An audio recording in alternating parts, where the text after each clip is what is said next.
네, 안녕하세요. K5 사전 계약이 11월 21일 날부터 시작이 되었는데요. 가격을 한번 보시죠. 이제 K5에 대한 시승 행사를 시작을 했고, 해서 이제 여러 가지 디자인 면에서 실내라든지 실외 이런 것들을 다 볼 수 있었습니다. 이제 K5 전 모델의 에어백 9개 에어백과 전방 추돌 방지 보조, 차로 이탈 방지 보조, 차로 유지 보조 이런 옵션들이 기본적으로 적용이 되었습니다. 그리고 이제 동급 최초로 공기청정 시스템, 기아 디지털 키, 원격 스마트 주차 보조 시스템, 음성 인식 차량 제어 시스템, 안전하차 보조 등이 이제 당사 최초와 이제 동급 최초로 해서 들어가게 되었습니다. 한마디로 중형차에서 가질 수 없었던 옵션들이 K5로 들어왔다는 건데요. 실내 인테리어입니다. 실내 인테리어는 나쁘지도 좋지도 않은 것 같습니다. 그냥 적당한 수준인 것 같고요. 왜냐면 이 내비게이션 화면, 이 화면을 보시면은 생각보다는 만족스럽지가 못합니다. 일단 10.25인치 이 크기 자체는 그렇게 작진 않은 것 같은데, 이 주변에 붙어있는 버튼이라든지 이제 몰딩 자체가 좀 상당히 두껍고, 굳이 베젤을 저렇게 두껍게 쓰지 않아도 되는데 아마도 좀 계기판과 이 크기를 좀 맞춰 보려고 했던 것 같습니다. 그랜저가 출시됨에 따라서 이런 스타일의 인테리어를 저희가 처음 보는 건 아니죠.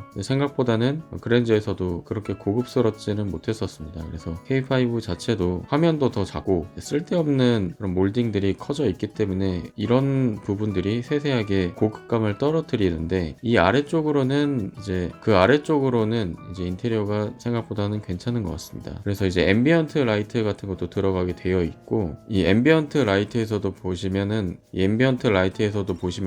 이제 기아는 이렇게 점점점점 또는 이렇게 뭐라고 해야 될까, 중간에 공간을 띄어놔서 이런 쭉 이어진 이미지보다는 이렇게 점점점점으로 이어지는 그런 것들을 시그니처로 가져가려고 하는 것 같습니다. 처음에 모하비 페이스리프트 나왔을 때 처음에는 이게 뭔지 몰랐죠. 그리고 K7이 나왔고 K5가 이제 출시됨에 따라서 이게 K 시리즈, 이제 기아의 시그니처 디자인이구나 라는 걸 이제 알 수 있게 되었습니다. 그리고 이제 전자식 변속 다이얼을 전체적으로 채용을 하고 있어서 앞으로 점점 기아봉이 없어질 것으로 예상이 되고 있고요. 그럼 이제 바로 가격표를 한번 보도록 하겠습니다. 2.0 가솔린 가격표가 가장 기본적인 가격표가 될 것 같고요. 일단 판매 가격은 12월 이전과 이후 이 두 가지로 나눠져 있습니다. 이제 가격대는 이제 트렌디가 2,300만 원대부터 2,300 요 정도까지 되고, 이제 1월 이후부터는 2,400만 원대로 이제 포진이 된다고 합니다. 아직까지 정확한 가격은 아니지만은 어느 정도 옵션이 나올 것 같고요. 이제 트렌디, 프레스티지, 노블레스,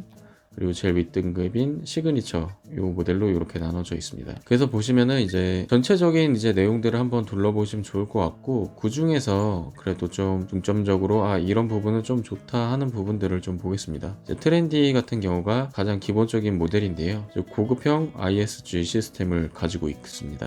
ISG 시스템은 이제 아이들링 스탑앤고라고 말씀드릴 수 있겠는데, 스탑앤고 시스템이라고 보시면 되겠습니다. 예전에는 주로 디젤 차에만 적용이 되었지만은 요즘에는 이제 가솔린 차량에도 이런 것들을 적용을 시켜서 조금이라도 연비를 아껴주고, 그리고 환경적으로도 친환경적으로 좀 더 해보자 하는 이런 것 같습니다. 그리고 안전에는 전방 추돌 이런 것들이 아까 시작에 말씀드렸는데요. 이런 것들이 기본적으로 일단 탑재되기 때문에 안전면에서는 상당히 좋아진 것 같고요. 그리고 하이빔 보조 시스템 이런 것도 들어갑니다. 이런 게 아마도 그런 거 아닐까요? 혹시 밤에 하이빔 보조 같은 경우에는 이제 밤에 하이빔을 자동적으로 껐다 켰다 이렇게 해주는 시스템인 것 같고요. 그리고 LED 헤드램프도 기본적으로 들어간다고 되어 있네요. 그래서 오토 라이트 컨트롤이 기본적으로 들어가고, 이런 것들은 이제 기본적으로 제공해 준다는 것 자체가 상당히 좋은 것 같고요. LED DRL도 기본적으로 들어가게 되어 있습니다. 그래서 앞모습은 일단 K5에서 거의 많이 차이를 주지 않겠다 이런 스타일인 것 같고요. 기본적으로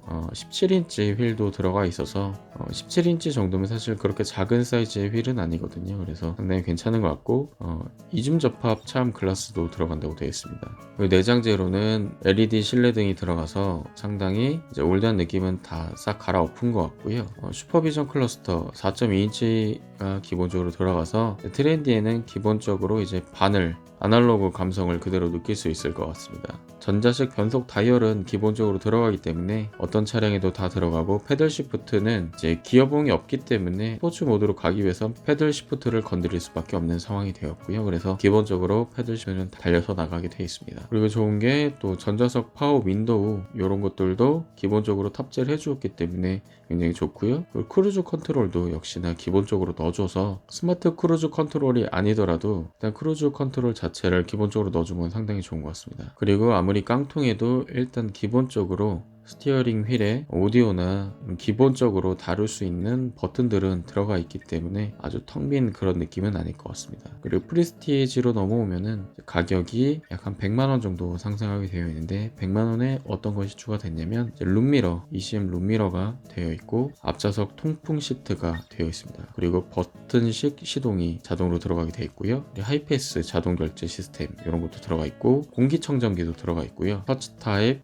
프로토 에어컨도 들어가 있습니다. 그래서 이 100만원 정도면은 이 가격에 이 정도 옵션이 더 따라온다고 하면 아까운 가격이 아니고요. 상당히 괜찮은 것 같습니다. 그래서 기본적인 차량을 그냥 원하신다면 트렌디로 가시는 것도 좋고요. 여기에다 조금 더 옵션을 추가하고 싶다. 기본적으로 이 정도는 들어가면 이제 사실상 차량 타시는데 문제가 없을 것 같아요. 프리스티지 정도만 와도 굉장히 옵션이 많습니다. 노블레스까지 가게 되면요. 전방 주차거리 경고를 해주고 전방 센서가 있다는 거죠. 그리고 외관에는 리어 램프가 이제 LED로 들어가기 때문에 상당히 밤에 보았을 때 멋있을 것으로 생각이 되고요. 그리고 기본적으로 12인치 슈퍼비전 클러스터 계기판이 들어가게 되어 있습니다. 이제 화면으로 되어 있는 계기판을 원하신다면 노블레스까지 일단은 가셔야 되고요. 그리고 10.25인치 내비게이션 화면이 들어가게 되려면 일단 노블레스 이하에서도 옵션으로 아마 선택을 할 수 있을 것으로 보여지는데요. 그래도 일단 노블레스까지 오면은 기본적으로 탑재해준다는 거. 그리고 편의사항으로 서라운드 뷰를 탑재를 해줍니다. 그리고 후측방 모니터까지 장착을 해주기 때문에 상당히 고급 차량으로 가게 되는 것 같습니다. 또 선택 품목으로는 이제 기본적으로 탑재되어 있는 옵션의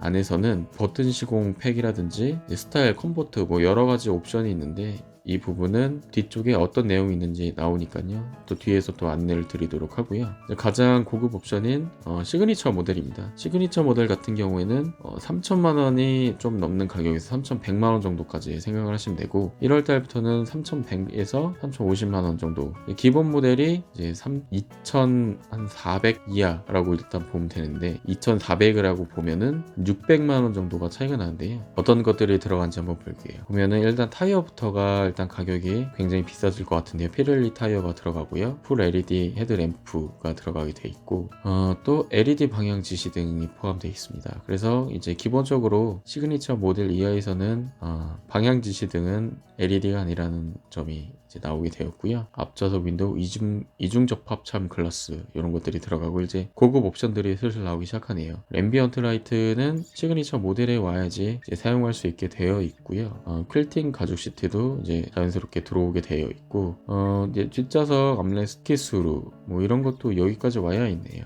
운전자세 메모리 시스템, 메모리 시트 시그니처까지 와야지 되는 거고요. 당연히 아웃사이드 미러까지 당연히 연동되어야 되겠죠. 이제 보시면은 트렌디부터 시그니처까지 10.25인치 내비게이션을 옵션으로 추가할 수 있게 되어 있고, 트렌디만 파노라마 썬루프를 할 수 없게 되어 있고, 나머지들은 전부 다 옵션으로 추가할 수 있게 되어 있습니다. 우리 트렌디 같은 경우에 그래도 어느 정도 옵션에 벽을 두겠지만은 그래도 상당히 많은 부분에서 내가 필요한 부분만 돈만 추가하게만 된다면, 돈만 추가를 한다면 그래도 꽤 많은 옵션들을 가져갈 수 있을 것으로 생각이 됩니다. 이렇게 하고 여러 가지 옵션들을 아마 추가하게 되면은 점점 등급이 올라갈 것 같고요. 기본적으로 시그니처에는 버튼 시공팩, 스타일, 컴포트 이런 것들이 다 기본적으로 들어가 있어서, 이런 것들이 생각보다는 값어치가 옵션을 하나 두 개 추가하다 보면 시그니처까지 오게 될 것 같습니다. 근데 사실 시그니처까지 오면 가격이 3천만원 이제 초반대까지 가게 될 것 같은데요. 2천만원 후반대에서 가격대를 좀 형성을 해서 차량을 구매하면 좋지 않을까 생각이 됩니다. 요즘에 아반떼도 K3도 가격이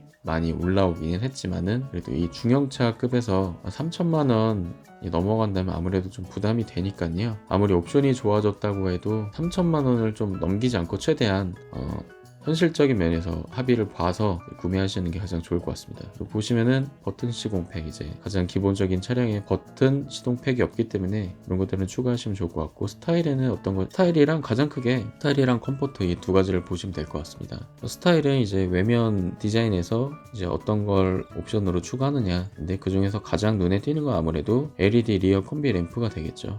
그리고 스타일 패키지에서 이제 인테리어의 색깔을 바꿀 수 있다는 점에서 상당히 좋은 것 같고요. 보통 기존의 차량들은 인테리어 색깔을 바꾸려면 최소한 시그니처 모델이라든지 그 아래 모델 정도까지는 최소한 와야지 기존에 제공했던 부분들인데, 이것들을 스타일 옵션으로 추가를 했기 때문에 이런 건 상당히 좋다. 그러니까 인테리어의 색깔 때문에 굳이 아주 높은 옵션의 차량을 살 필요는 없다라는 점에서는 상당히 좋은 것 같고요. 정말 운전자들이 필요한 옵션들만 내가 구매를 해서 차량을 탈 수 있게 되는 날이 점점 가까워지는 것 같습니다.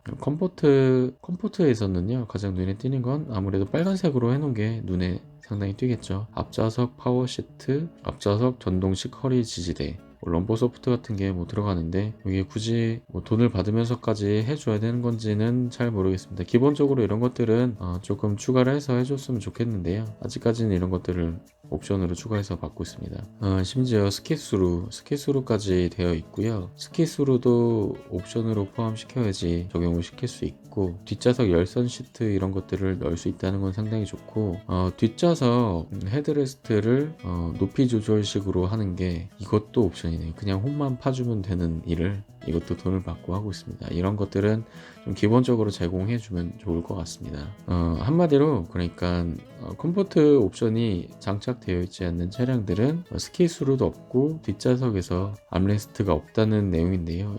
이거는 조금 충격적이네요. 차에 기본적으로 뒷좌석 암레스트랑 스키스루 정도는 파줘도 되지 않나 이렇게 생각이 들고요. 제가 너무 이렇게 옵션을 다 달라고 하는 것 같지만은 사실상 이런 옵션들은 차량의 기본 근간이 되는 옵션이기 때문에 이런 것들은 굳이 이렇게 옵션으로 만들지 말고 기본적으로 좀 해줬으면 좋겠습니다. 그리고 드라이브 와이즈 같은 경우에는 이제 여기서부터 스마트 크루즈 컨트롤, 요즘 시대에 나오는 좀 좋은 옵션들, 운전자가 편안히 갈 수 있는 그런 옵션들을 제공하고 있습니다. 그리고 10.25인치 내비게이션 화면은 이제 아래 등급부터 충분히 다 선택을 해서 고를 수 있는 부분이기 때문에 이거는 상당히 좋은 것 같고요. 터치 타입 프로 오토 에어컨 이런 것들을 따로 추가할 수 있고, 샤크 안테나, 후방 모니터, 주행 중 후방 영상 디스플레이 이런 것들도 다 추가를 할 수 있기 때문에 10.25인치 우버 내비게이션은 아무래도 트렌디 모델을 구매하시는 분들도 많이 선택하지 않을까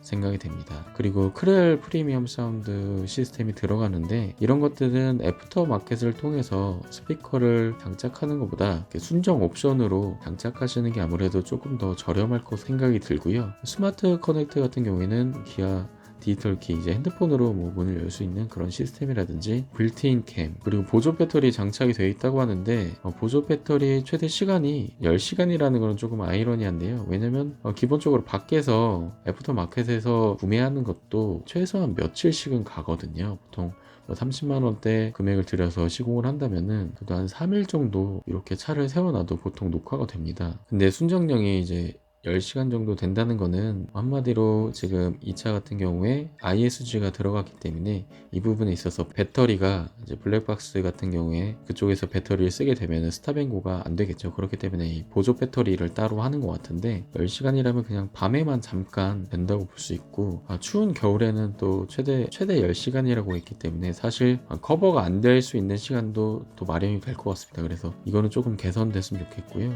가격을 조금 올리더라도 차라리 며칠 갈 수 있는 80시간 이 정도까지, 오토매틱 시계들도 지금 80시간도 가는 시계들도 있고 한데, 이게 전기장치적으로 저장을 하는 건데 보조 배터리 그거 조금 더 크게 해주면 좋을 것 같습니다. 이제 여기까지 알아봤고요. 이제 나머지 옵션들은 또 다른 영상으로 이제 짧게 해서 가격들은 또 이 다음 영상에서 아주 간단하게 한번 다뤄보도록 하겠습니다. 구독과 좋아요 부탁드리겠습니다. 저에게 큰 힘이 됩니다. 감사합니다. 영상 끝까지 시청해 주셔서 감사합니다.